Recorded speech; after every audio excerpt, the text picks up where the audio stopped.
আমাৰ মাজত এনে বহু মানুহ আছে যে কাঁহীৰ কাষত ৰৈ যোৱা ভাতকেইটাও কুকুৰ, কাউৰী বা অন্য জীৱ-জন্তুক দিবলৈ বেয়া পায়।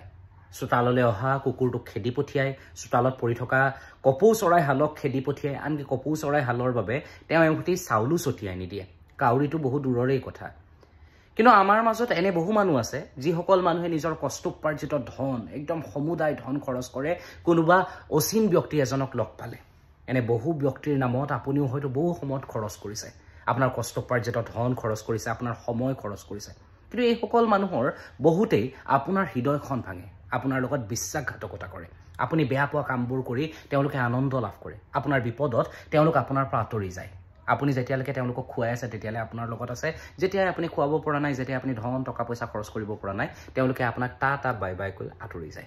কিন্তু এই যে আপুনি কাঁহীৰ কাষত ৰৈ যোৱা চাউলখিনি বা ভাতখিনি আপুনি যদি আপোনাৰ ঘৰলৈ অহা কুকুৰটোক খাবলৈ দিয়ে, সেই কুকুৰটোৱে দুদিন ধৰি আপুনি খাবলৈ নিদিলেও আপোনাৰ ঘৰলৈ যদি বিপদ আহে, চোৰ আহে, সেই কুকুৰটোৱে কিন্তু খেদিব। আপোনাৰ ঘৰলৈ বিপদ অহাৰ পূৰ্বে সি নিজে প্ৰথমতে গাঁত পাতি ল'ব। আপোনাৰ ঘৰত থকা লেতেৰাবোৰ সেই কাউৰীকেইটাই চাফা কৰি পেলাব। আপোনাৰ চোতালত পৰি থকা মইনা বা কপৌ চৰাইকেইটাই আপোনাৰ মনটো ভাল লগাই ৰাখিব। কিন্তু আপুনিতো এইবোৰৰ পৰা ভাল পোৱা নিবিচাৰে। আপুনি বিচাৰে মানুহৰ পৰা ভাল পোৱা, আৰু মানুহ হৈছে পৃথিৱীৰ অন্যতম বিশ্বাসঘাতক এটা ঈশ্বৰৰ সৃষ্টি। হয় নহয় বাৰু কথাটো?